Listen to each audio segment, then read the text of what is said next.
अस्सलामुअलैकुम। तो कैसे हैं आप सब। आज हम बनाएंगे बहुत ही मज़ेदार से ज़बरदस्त से गुलाब जामुन, जो बनाना बहुत ही आसान है। और हम ये मिल्क पाउडर से बनाएंगे और ये बहुत ही मज़े के बनेंगे, बहुत ही सॉफ्ट बनेंगे। तो चलें स्टार्ट करते हैं। बिस्मिल्लाहिर्रहमानिर्रहीम। सबसे पहले हमें चाहिए 2 कप चीनी और 2 कप ही हम इसमें पानी ऐड कर देंगे। जितने हम चीनी ऐड करेंगे उतने कप ही हम इसमें पानी ऐड करेंगे। अगर आपके पास ये मेजरिंग कप नहीं है तो आप नॉर्मल कप जो घर में होते हैं आप वो यूज़ कर सकते हैं। अब हम क्या करेंगे, हम इसे कुक करेंगे तब तक जब तक कि चीनी अच्छी सी इसमें डिज़ोल्व नहीं हो जाती। और इलायची इसमें ऐड कर देंगे हाफ़ टी स्पून। और इसके बाद हम इसे कुक करते जाएंगे तब तक जब तक ये थिक नहीं हो जाता। हमने इसे जस्ट थिक करना है। हमने इसे 1 तार 2 तार की चाशनी बिल्कुल नहीं बनाना। अब जो है हम इसे मीडियम फ्लेम पे ही कुक करेंगे तब तक जब तक कि ये थिक नहीं हो जाता। और इसके बाद हम इसमें ऐड कर देंगे lemon juice half tea spoon. और इसे हम अच्छा सा जो है मिक्स कर लेंगे। लेमन जूस ऐड करने से ये होगा, चीनी जो है वो बिल्कुल भी जमेगी नहीं। और इसके बाद हम इसमें ऐड कर देंगे 1/4 टीस्पून जो है हम इसमें ऐड कर देंगे केवड़ा एसेंस। और इसे हम अच्छा सा मिक्स कर लेंगे। मिक्स करने के बाद ये देखें, आप देख सकते हैं कि कितना अच्छा सा ये कुक भी हो चुका है, ये थिक हो चुका है, 1 तार की चाशनी नहीं है। अब हम क्या करेंगे, फ्लेम को ऑफ़ कर देंगे और इसे हम साइड पे रख देंगे। तब तक आते हैं हम अपने नेक्स्ट स्टेप की तरफ। खुश्क दूध हमें चाहिए 1 कप, यानी कि मिल्क पाउडर हमें चाहिए 1 कप। और इसमें हम ऐड कर देंगे 3 टेबलस्पून हम इसमें मैदा ऐड कर देंगे। और इसके बाद हम इसमें ऐड कर देंगे baking powder half tea spoon. आपने इसमें बेकिंग पाउडर ऐड करना है, बेकिंग सोडा ऐड नहीं करना। इसके बाद आपने इन ड्राई इंग्रेडिएंट्स को अच्छा सा जो है पहले मिक्स कर लेना है, ताकि मैदा, बेकिंग पाउडर, मिल्क पाउडर सब कुछ अच्छी तरह से मिक्स हो जाए, ये एक जान हो जाए।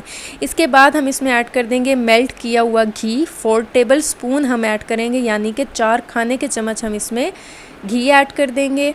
और इसके बाद जो है हमें चाहिए 1 अंडा, लार्ज साइज़ का 1 अंडा चाहिए, रूम टेम्परेचर।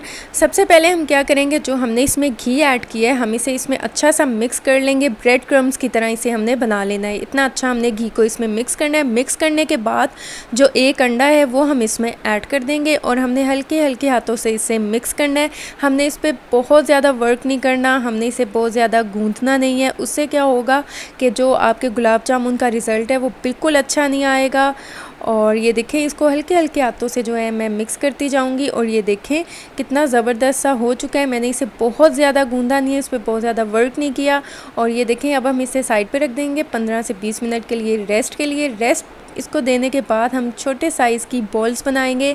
और इस पे कोई क्रैक्स नहीं होना चाहिए, क्रैक फ्री होनी चाहिए। अगर इसके ऊपर क्रैक्स होंगे जब आप इसे फ्राई करेंगे तो आपके गुलाब जामुन जो हैं वो फटना स्टार्ट हो जाएंगे। इसलिए इस बात का ख्याल रखिएगा, आप इसे क्रैक फ्री बनाइएगा। और ये देखिए, मैंने सारी गुलाब जामुन की बॉल्स बना ली हैं। यहाँ पर ऑयल जो है मैंने गरम होने के लिए रख दिया है। हमने इसको लो फ्लेम पे ही गरम करना है, हमने इसे हाई फ्लेम पे या मीडियम फ्लेम पे पहले इसे गरम नहीं करना। इसके बाद जो है जब ऑयल थोड़ा सा गरम हो जाएगा फिर हम इसमें ऐड कर देंगे जो हमने गुलाब जामुन की बॉल बनाई है, वो इसमें हम ऐड कर देंगे। अगर आप हाई फ्लेम पे इसे करेंगे, ऑयल बहुत ज़्यादा गर्म होगा, टेम्परेचर ज़्यादा होगा, उससे क्या होगा, गुलाब जामुन जो है वो ऊपर से बहुत जल्दी ब्लैक हो जाएंगे, ब्राउन हो जाएंगे, अंदर से कच्चे रहेंगे और जल जाएंगे। इसलिए ऑयल जो है वो आपका बहुत कम होना चाहिए, आप ये देख सकते हैं। और ये जब कुक होंगे, ये थोड़ा सा कुक होने के बाद ऊपर खुद ही आ जाएंगे। और ये देखिए, ये ऊपर आ चुके हैं। अब आपने क्या करना है, आपने इसको पहले बिल्कुल भी नहीं छेड़ना। और जब ये ऊपर आ जाएं फिर आपने किसी भी चम्मच की मदद से, किसी भी चीज़ की मदद से आपने इसे ऊपर ऊपर से, उसके ऊपर बहुत ज़्यादा आपने वज़न नहीं डालना, जस्ट हल्के हल्के हाथों से आपने इसको इस तरह ऊपर से मिक्स करते जाना है ऑयल में। इससे क्या होगा, इस तरह इस पर इक्वल कलर आएगा। ऐसा नहीं होगा कि किसी गुलाब जामुन पे कम होगा, किसी पे ज़्यादा होगा।